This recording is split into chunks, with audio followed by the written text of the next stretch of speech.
I'm Prissy Panzu reporting for Urban News London. Got straight to the news, loud all the bits. Sick of this basic business. London Unite, stand up in the pits. I'm done with the boring news, watch this. The purpose of me being here today is to find out why young people are dying in our streets. Why year after year, no progress has been made through the government. I'll be finding out why people are here and the purpose of this event and what are they trying to achieve. What's the specific goal for this rally? The reason we're here today is to let the bereaved families' voices be heard because they're being completely ignored by the government and the Mayor Sadiq Khan.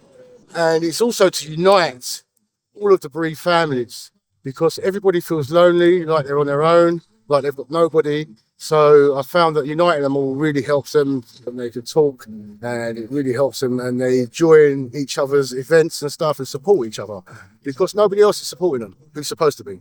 So we're doing our best as a community to support each other. What brought you to the rally today? What brought me to the rally today is that 2 weeks ago, I actually watched a young boy get stabbed in Islington in front of me, and that is exactly 8 years to the date of when my son got stabbed. And I had taken what I call retirement from doing knife crime. But when I see that young boy get stabbed and CJ had invited me to this rally, I decided that if we don't speak out, no one will speak out. As someone said to me when I was outside the crime scene 2 weeks ago, is that blood on the floor? Then they asked me what was the colour of the skin of the person that did the stabbing, and I said, it's the colour of that blood. Everybody bleeds red. When you need a blood transfusion, when you need the hospital, when you need the police and the ambulance to come and help you, it doesn't come into creed, colour or religion. It comes into looking after another human being. And that's what we're all here today fighting for. James was 40 years old when some coward with a knife chased him 350 yards and stabbed him to death in the street like a dog. He didn't stand a chance. The hardest, most heart-wrenching thing I've ever had to do was tell our 3 girls that their father was dead. This is my nephew, Byron Lee, murdered in 2022, October. He was hit by 4 guys, hit with a car, and they got out the car and they chopped him up with a machete.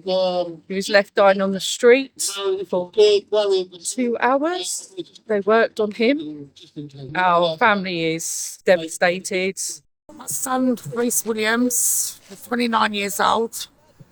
Lockdown had just finished. He had a baby of 8 weeks old and thought after lockdown he'd go out and wet the baby's head. Went out with his friends in Greenwich. There's a group of teenagers there, 19, 18-year-olds, taking balloons.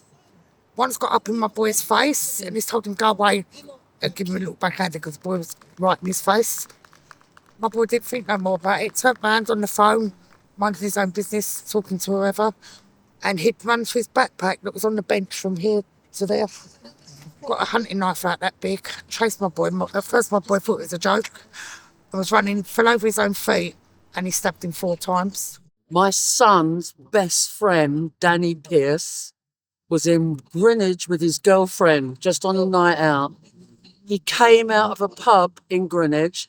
He had a fake Rolex on because he didn't wear it. He only wore it for special occasions. And this scooter went past him, the girlfriend tells me. And then suddenly it turned round and came back. Jumped off the scooter, this guy, stabbed him in the neck.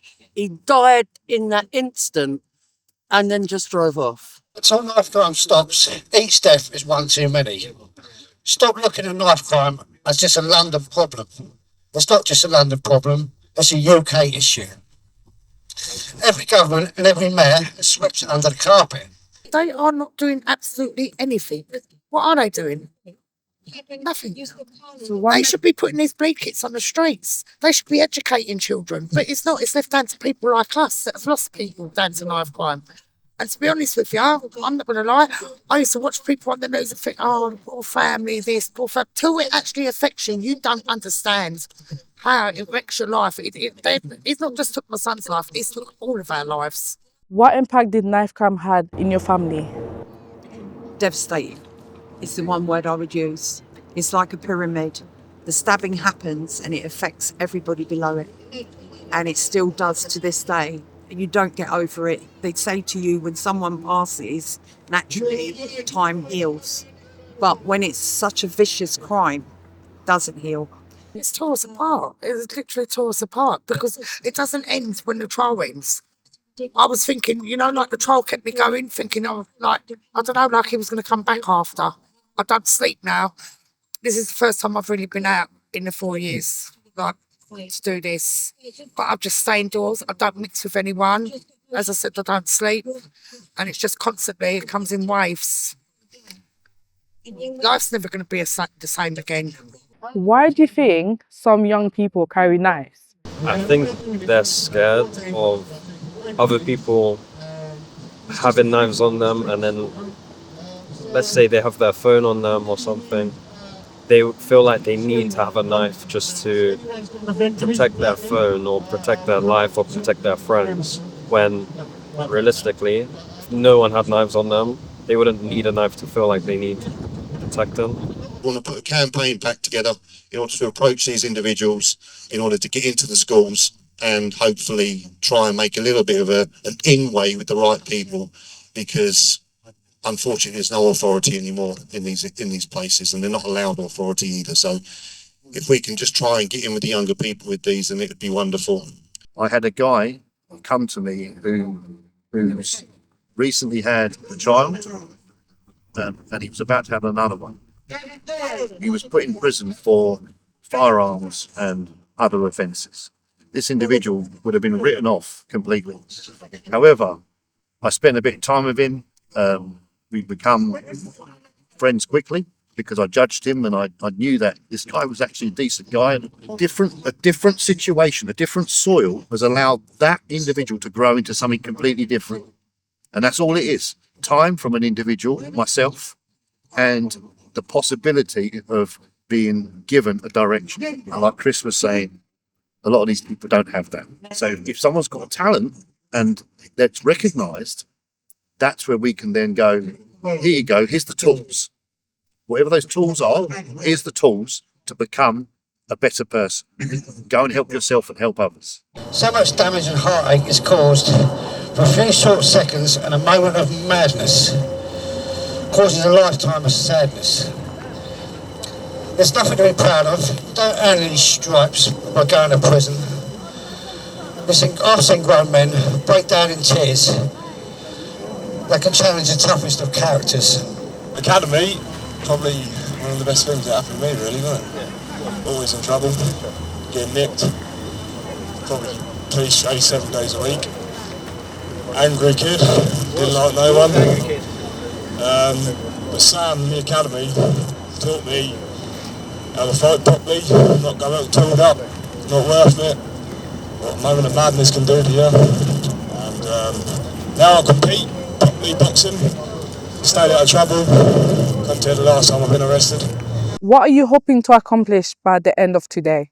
By the end of today, we're hoping to have accomplished a unification of all of these anti-knife crime campaigners and bereaved families. And we're also hoping to achieve safer communities across the nation.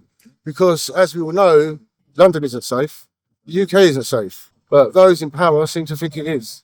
It might be safe for them, but it's not safe for us. But you have been doing a lot of rallies for years and years and years, but the government is not doing anything. So why are you carrying on doing the rally? We carry on because there's people dying every day. And we're trying to stop people dying. We cannot stop knife crime. No, nobody can stop knife crime. We can reduce knife crime. We can save lives. And that's what we do. One of not many. Watch man, I sit down, best be informed. London, only London is the best in straight to the news. Loud all the bits, sick of this basic business. London unite, stand up in the pits. I'm done with the boring news, watch this.